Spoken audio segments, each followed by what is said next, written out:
Good morning. I hope you guys are having a wonderful day. Welcome to drboycetv.com, the home for intelligent black people. My name is Dr. Boyce Watkins. Today I want to talk about a couple of things. First thing is I want to talk about Coach Prime and this perception that he's too uppity. I thought that was an interesting thing. My friend Etan Thomas brought this up. I'm going to address that. Also, there's this video that's been going around of a black man who's blind or pretending to be blind, who's grabbing the arms of white people. And this video is disturbing to say the least. And I'm going to tell you why it bothers me. So get comfortable, buck up, seatbelt, hit that thumbs up button. We're going to get started on drboycetv.com right now.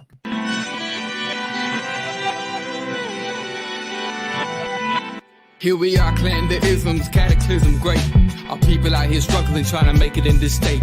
Everybody out here doing it, but we the ones too late. Now family, we the ones who gotta delegate. Get that money in the power, never be fake. Stick to co-sign for 3. What did he say? Create jobs, support our own. Educate the same and buy back your home. Got 3 degrees, triple 10. 3 PhDs, now we on the CNN. DBTV, let's talk about negligence. Ignorance is bliss, but we can turn it to intelligence. Believe none of what you hear, half of what you see. Let's break it down here on Dr. Boyce TV. Here we are. Good morning, everybody. Good morning. Welcome to drboycetv.com, the home for intelligent black people. My name is Dr. Boyce Watkins. And as we get started this morning, could you do me a favor, please? Let me know. Let's do a quick audio check. Give me a yes in the chat if you can hear me. Just give me a quick yes. Let me know that I'm coming through okay. Let me know that you can hear the words that are coming out of my mouth and that you can see me and everything else. And if you can't see me, that's okay too, because all you got to do is hear me. This podcast is on Spotify and I am also on Apple. So if you look up Boyce Watkins on Spotify and Apple, you can listen to the podcast.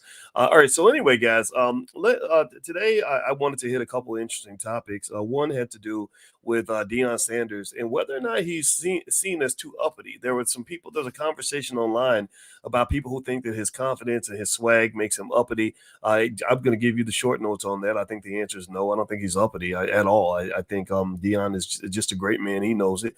He's also got a nice mix of confidence and humility that I actually respect. And the second thing I want to talk about is this video. Give me a yes if you've seen this video. Dupree Wade and We Make Money Moves. I see you, Jacasta Allen. Good morning to you. Have y'all seen that video of the black dude who's like walking around pretending to be blind?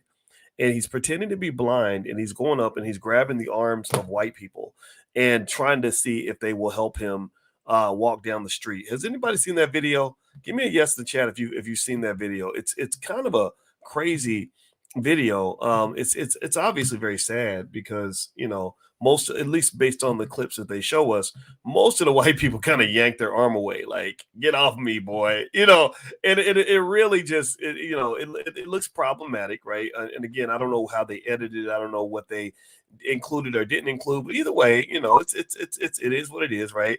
And so this guy, he's going around and he's grabbing the arms of white people just to see how they're going to react if this blind black man reaches out to grab their arm for help, right?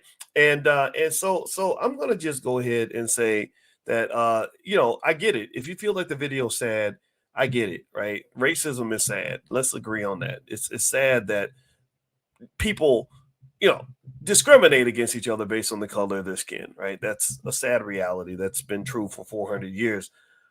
But here's the other thing that's equally sad to me. And this is where I'm going to turn around to other black men and women too, is I'm looking at them and saying, are you surprised at all?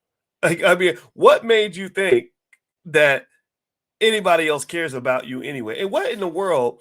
I need to do a manhood check right quick. Do you understand how sad and pathetic it looks that you literally are basing your self-worth on whether or not other men care about you?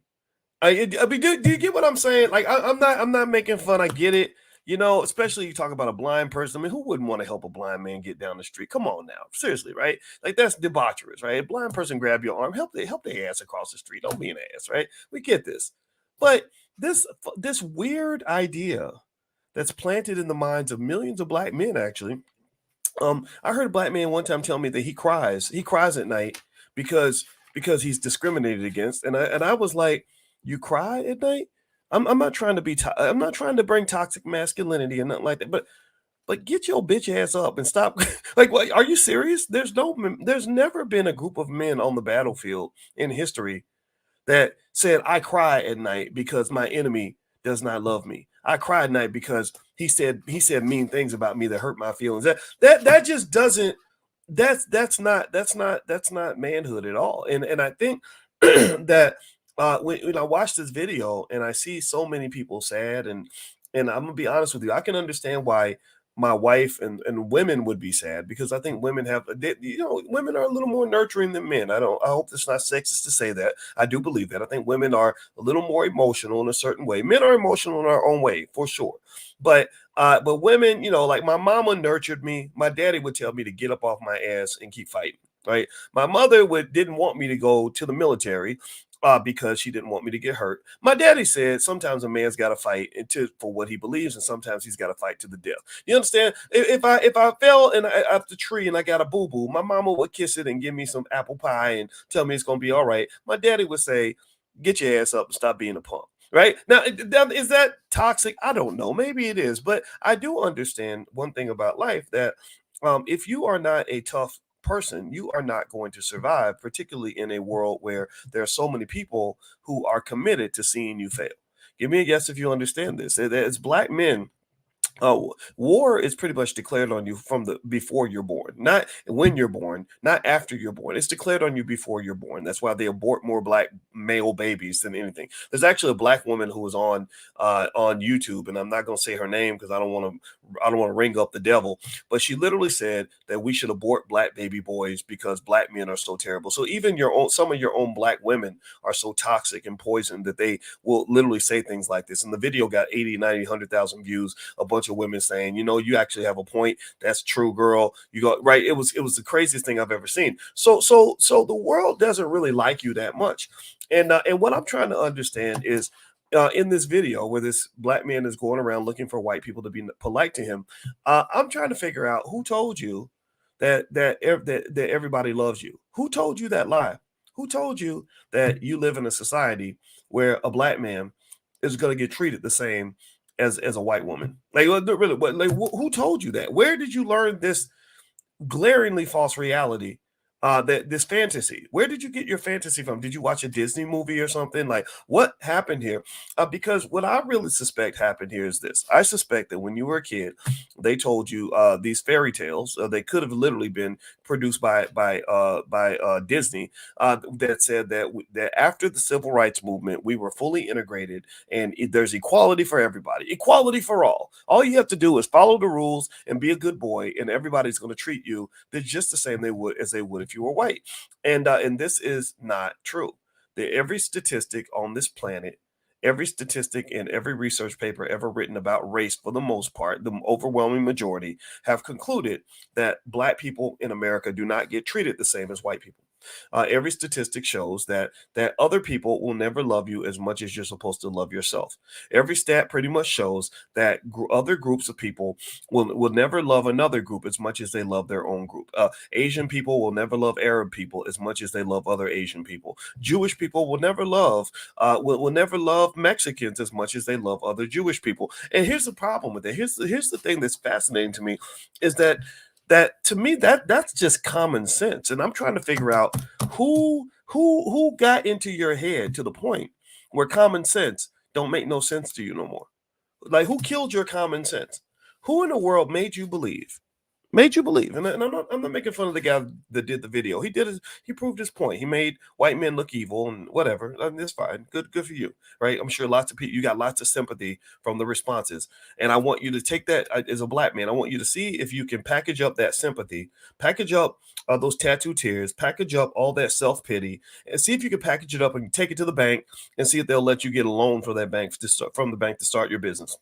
Or package that up. I want you to package up all these people feeling sorry for you, and I want you to go take that to your children and see if you can make a meal and cook dinner for your kids and feed your children with all the sympathy that you're receiving from the world because somebody else don't like you. Seriously, I need you to I need you to show me. Or maybe you can go get a car with that sympathy. Maybe you can buy you a new outfit with it. I'm trying to figure out what in the world you gain by feeling sorry for yourself. Do you understand what I'm saying? Why I'm asking you this fundamental question. What in the world do we gain as black men by sitting around and crying over the fact that other men don't care about us? And what does that make us look like? I want to ask y'all this question. Give me a yes or no. Give me a yes or no. Is there any other ethnic group that you've ever seen in your life that has done a video like that? Literally, that has done a video like that where they have gone up to other people of another group and tried to, pretend to be blind. I'm not making fun of blind people, I promise you, but that's what he's not really blind, so I can do this, right? So he's like walking up, and you're helpless because black men are supposed to be helpless. Has anybody ever done a video like that? I just need to know. Have you ever seen Asian people do a video like that to show that people don't like Asians, or or maybe a Jewish guy, saying, "Gosh, people don't like Jewish people, so they won't help me across the street." Like, because there's not another Jewish person that'll help me. I need someone else to help me, and that's another interesting thing, right? Part of the reason that we depend on others to help us is because we don't always help each other, right? Because if we were really helping each other, then we wouldn't need nobody else's help.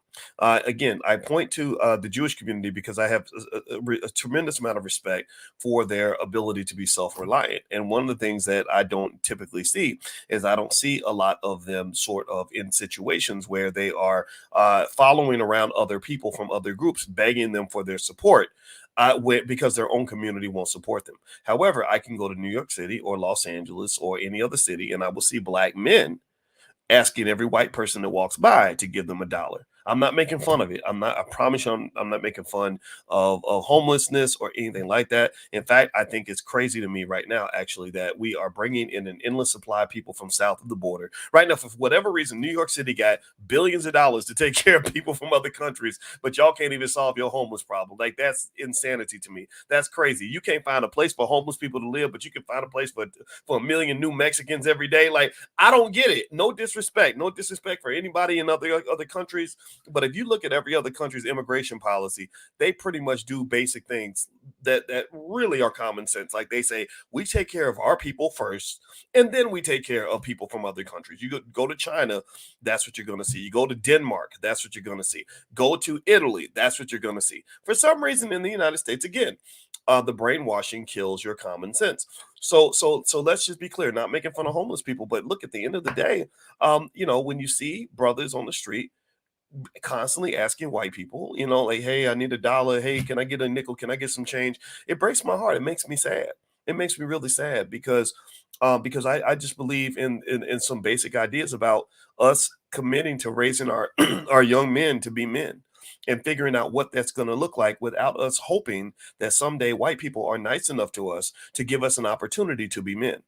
I don't think that is going to work out for us, right? Because when I see that black man on the street begging every white person that walks by for money, it's a little awkward, honestly. It's awkward for me because my biological father was a very weak, to me, he was a weak man. He didn't do what he was supposed to do. He was on drugs most of his life and went to jail and all this other stuff.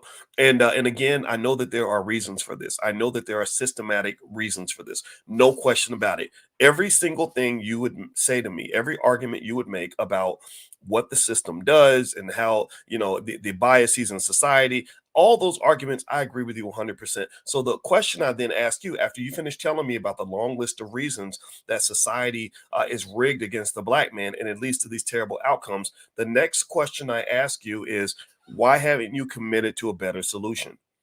The next question I'm going to ask you with that is, why are you so committed to systems that are designed to destroy you? See, I'm going to follow your question with a question by challenging you and saying, if you're telling me that the system is the problem, the system is the problem, the system is the problem, the system is the problem, my question is, why are you raising your children and committing them to the system? Like, I don't understand why you would sign their death warrant in a way. Why would you do that? What is, like, I don't understand that. And because here's the thing, we could have a policy in our community, for example, that says that every black boy should learn how to have his own business just in case he can't get a job. So he's not on the street begging for money, asking white people to give him opportunities, or going from office to office begging for a job. Maybe that could be a policy that we have as a community, because I think all the data support this.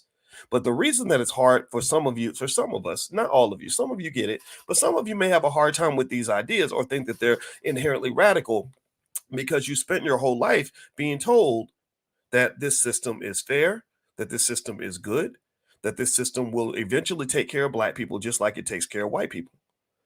And that, my friends, I hate to tell you this on a Sunday morning, but that is a goddamn lie. Like, I don't want to. I'm not gonna. I'm not gonna cuss no more. But that is a lie straight from the depths of hell.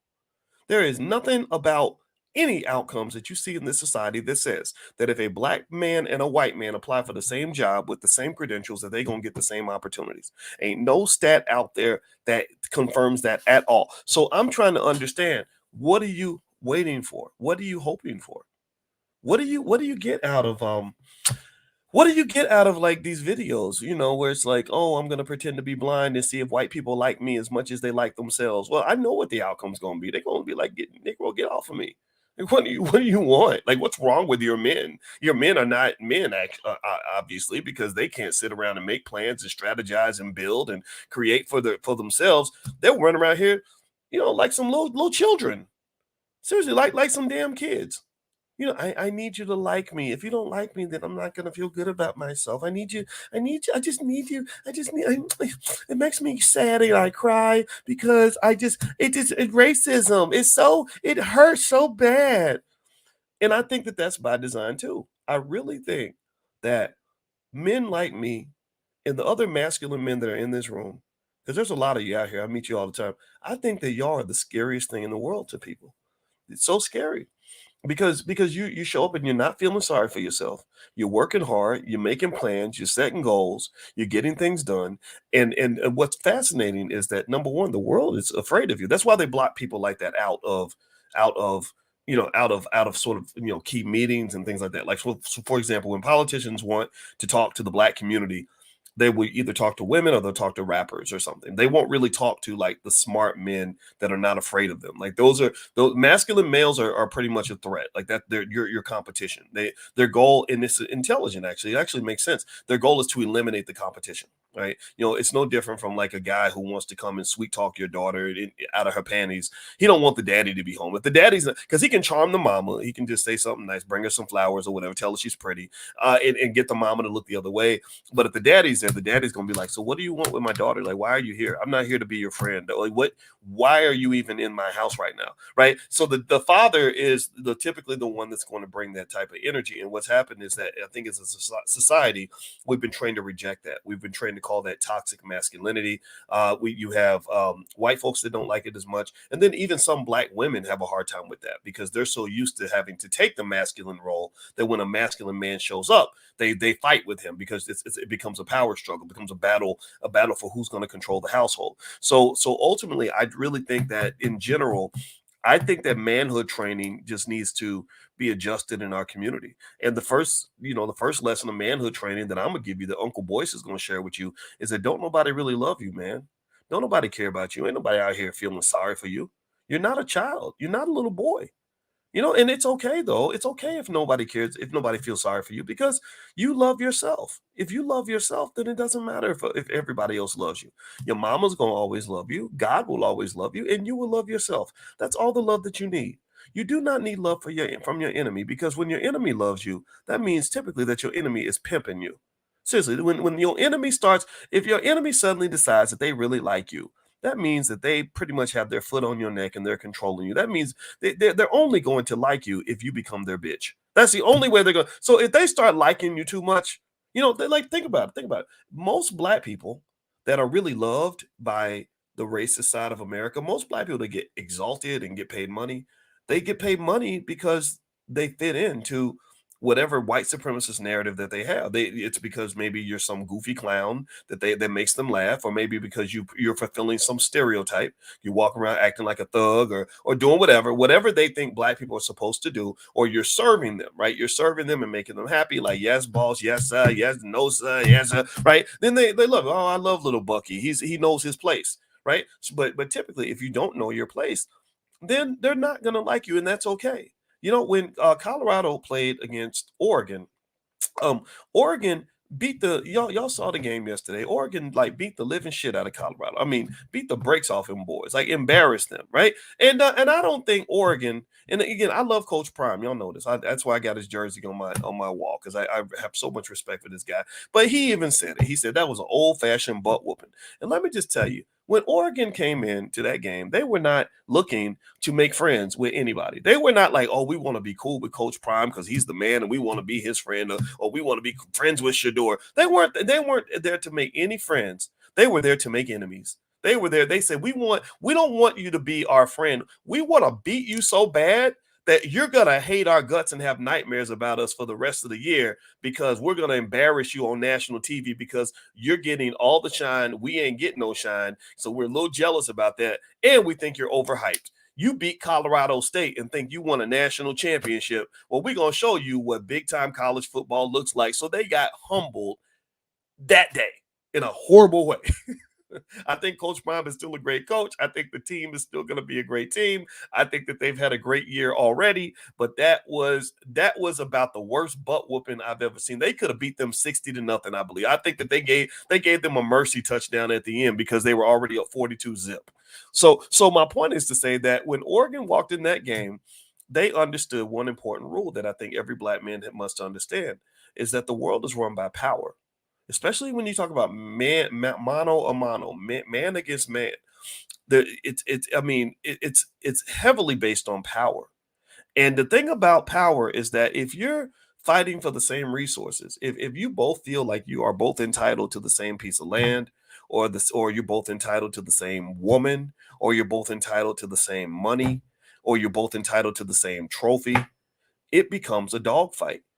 You can't be up in there fighting for scarce resources and trying to make friends at the same time. Oregon could not be on that football field with Colorado trying to be buddies with those guys. They could say, you know what, we'll be friends after the game.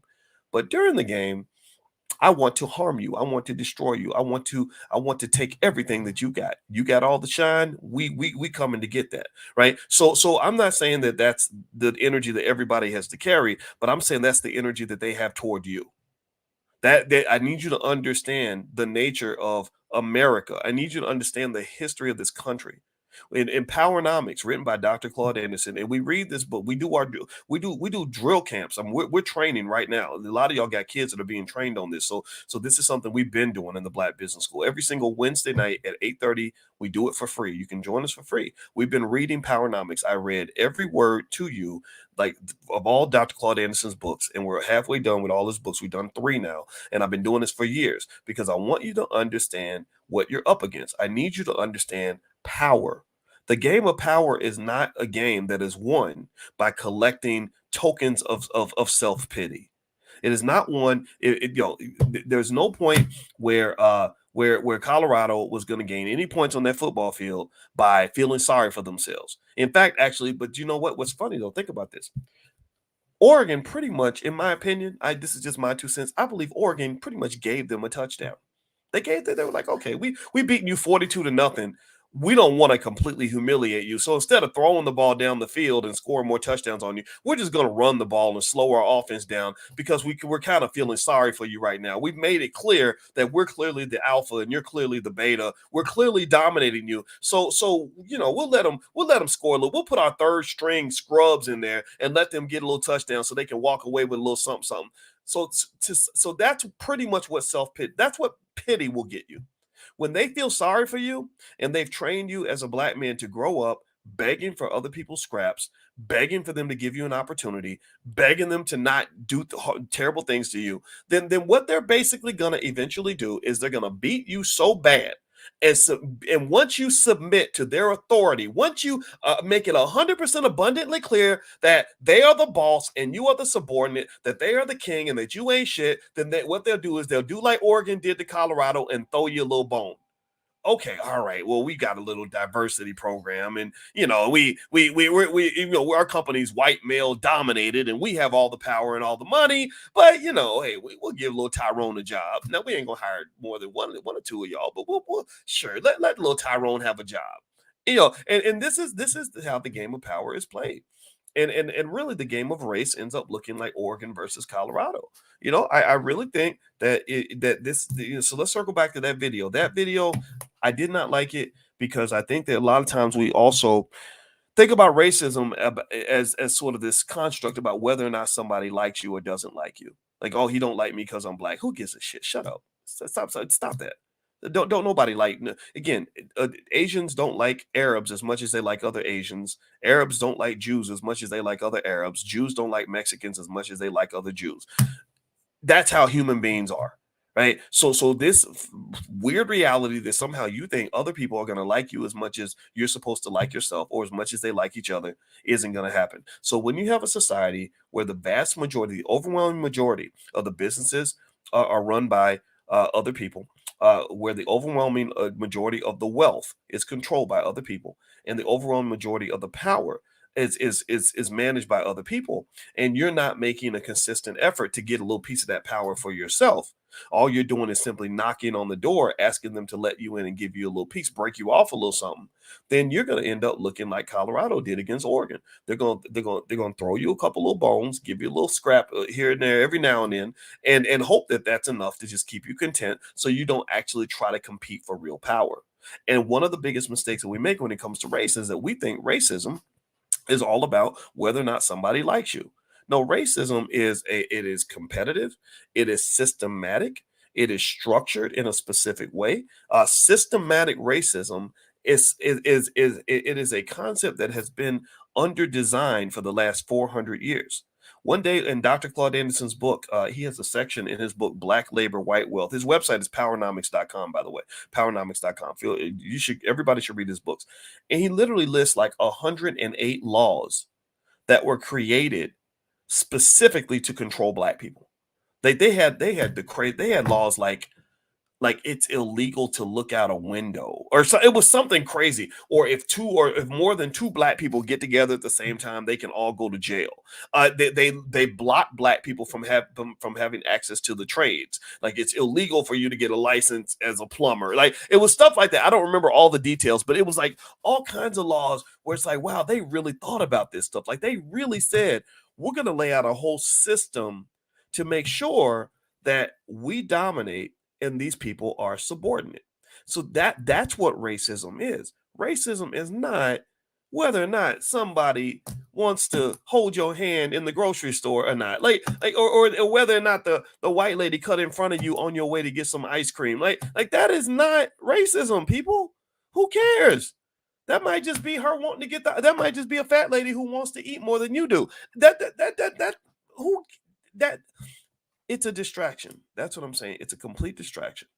And what happens is, I think the conversation on race goes from being one about the competition for scarce resources, and it becomes one that's about symbolism and emotionality, right? Like somehow you think that America will be fair and equal when people are tickling your butt and telling you that you're beautiful and telling you how much they love you.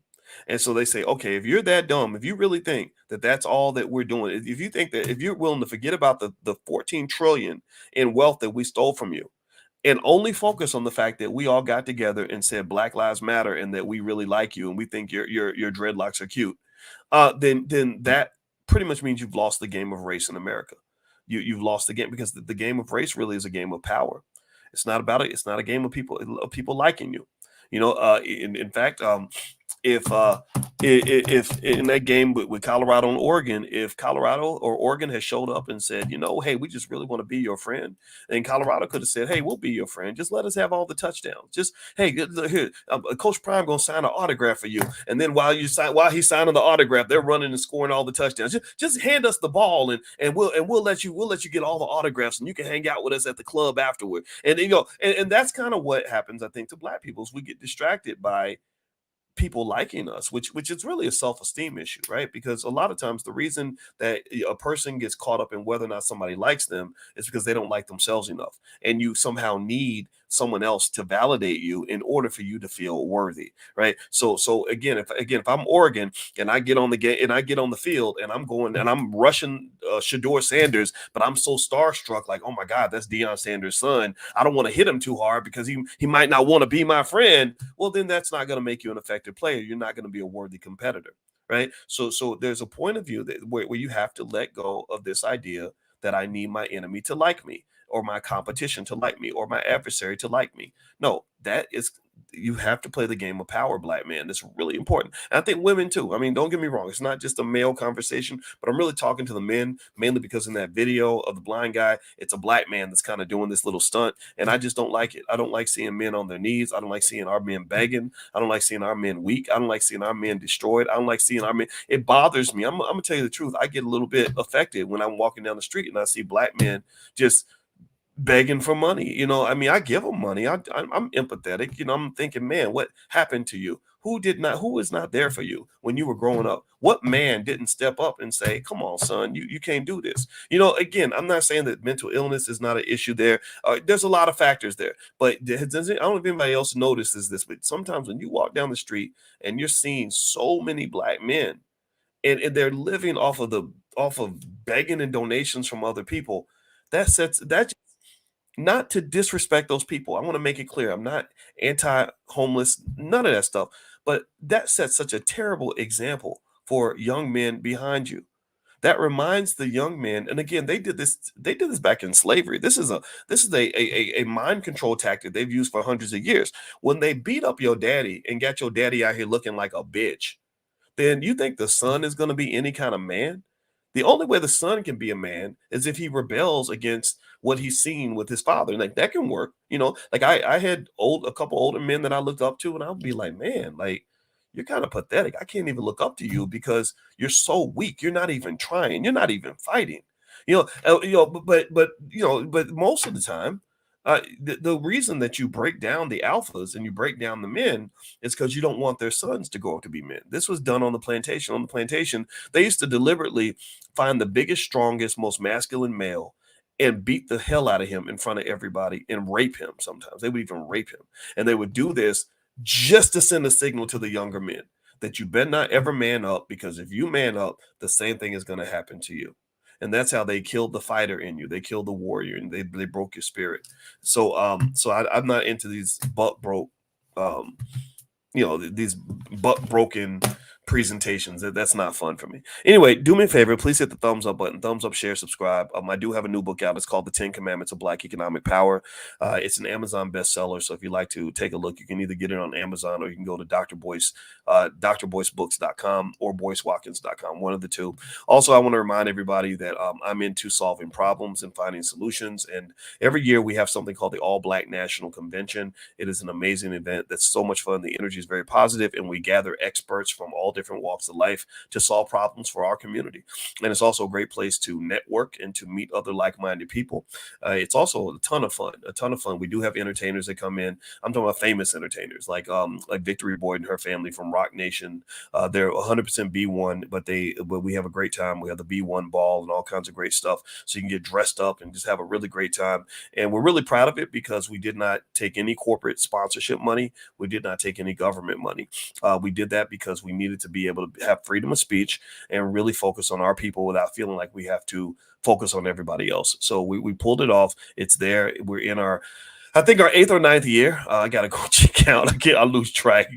Every year it's exhausting. But anyway, we're in our 8th year. And so you can join us. Just go to allblacknationalconvention.com. That's allblacknationalconvention.com. All right. So a couple of more things that I want to address really quick has to do with Deion Sanders and this impression that people have that some people have that he is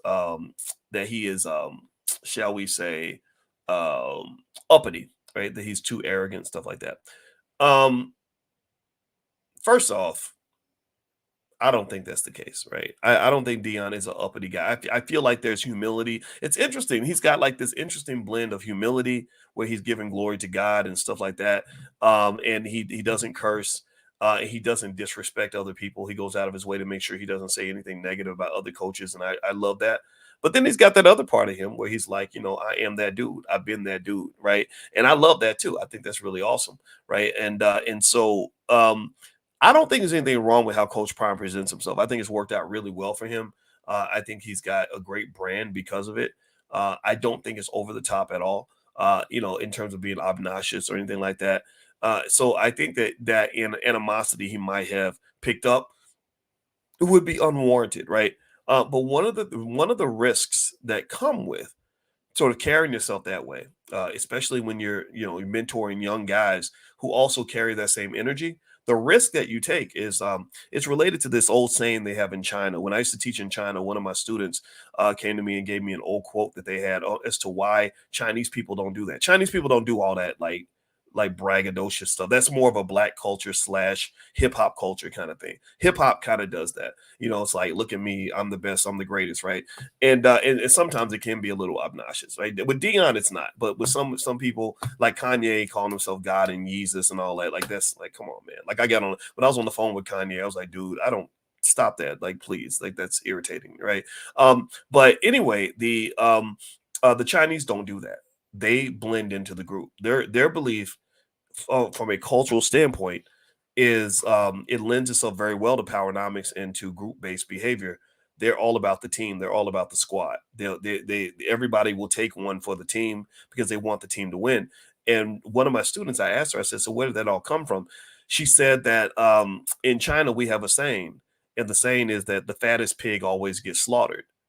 And basically, what she's saying is that when you stand out and you are, the man and look at me, look at me, look at me, and drawing all that attention to yourself, well, then people are going to be waiting for you to fail. People love that. People love to watch somebody fall, right? And the bigger you are, the more interesting it is to fall. Like if you're in the woods and you see the biggest tree get chopped down and it's falling, you're going to watch the tree fall because it's just interesting to watch, right? And so with Dion, he is a big tree. He's the most famous college football coach in history.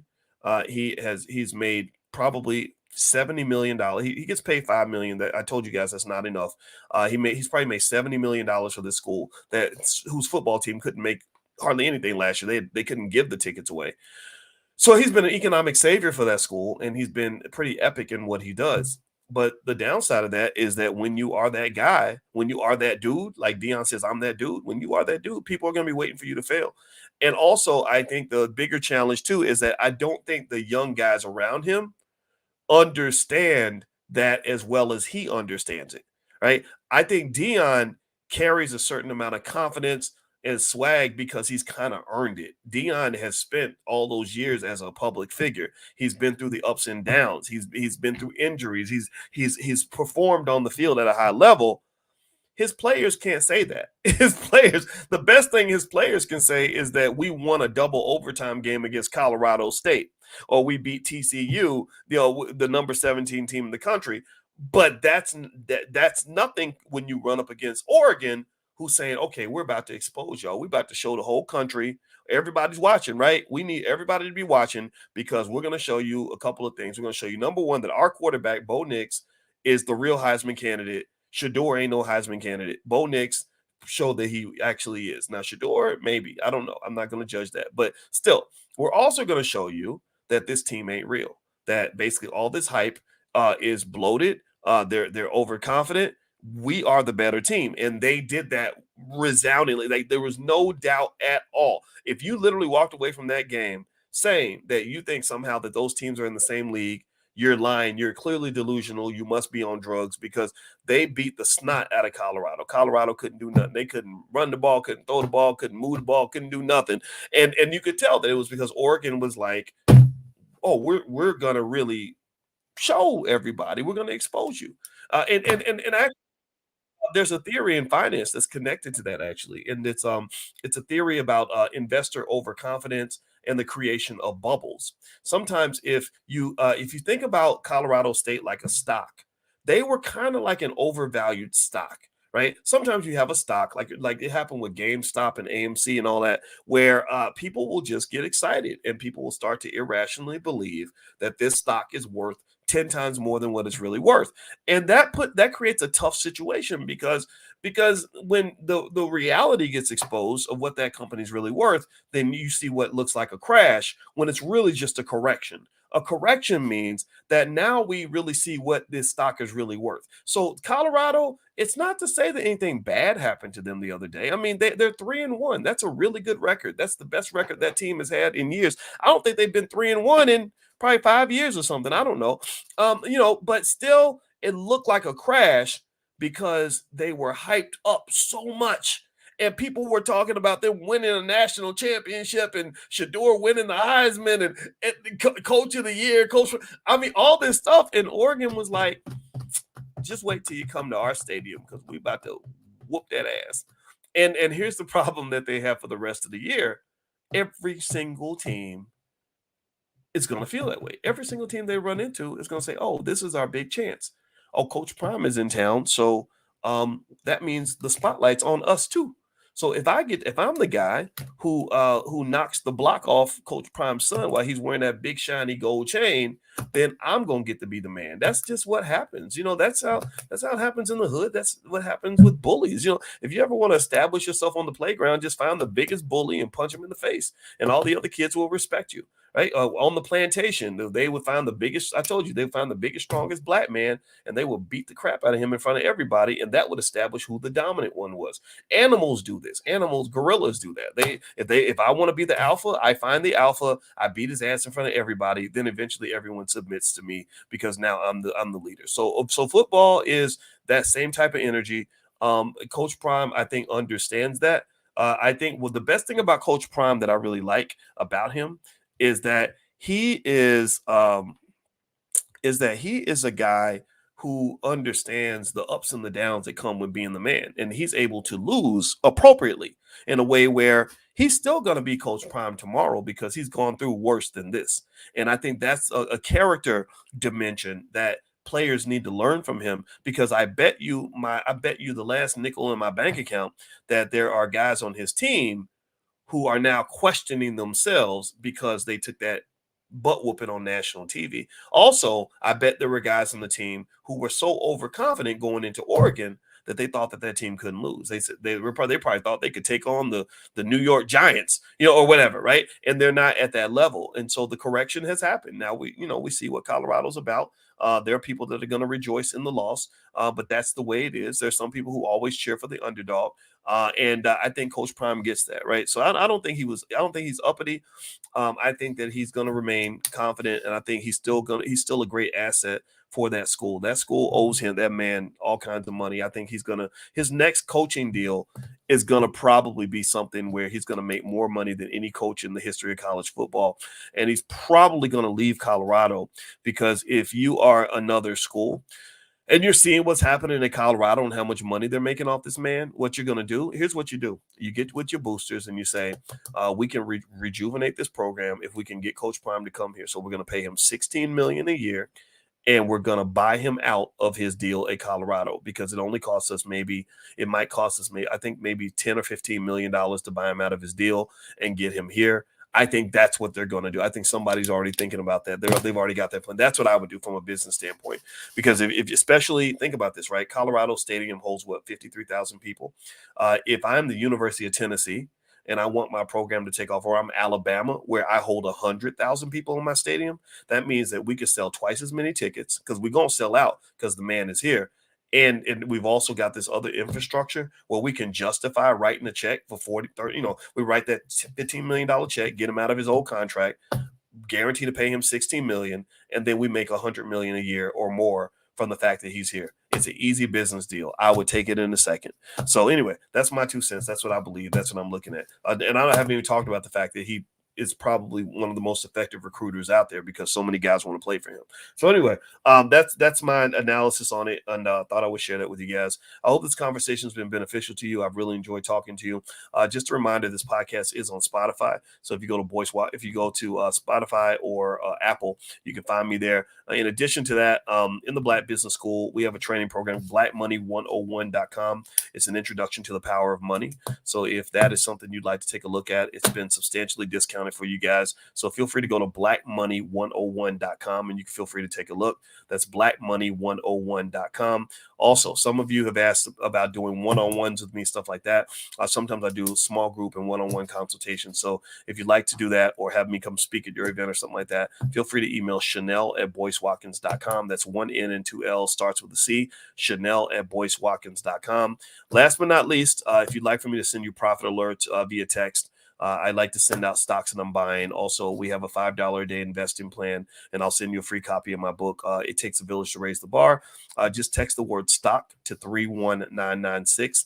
Text stock to 31996. I will send out a profit alert in the next 24 hours. So text the word stock to 31996, and I'll send that to you. All right, guys, have a wonderful day. God bless you. Thank you so much for listening, and I hope you have a great day. Be good. Peace.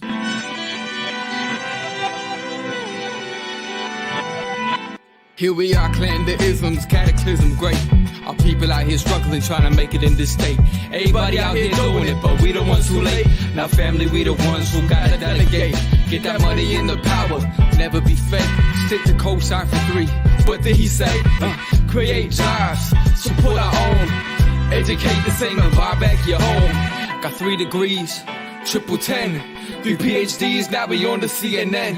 DBTV, let's talk about negligence. Ignorance is bliss, but we can turn it to intelligence. Believe none of what you hear, half of what you see.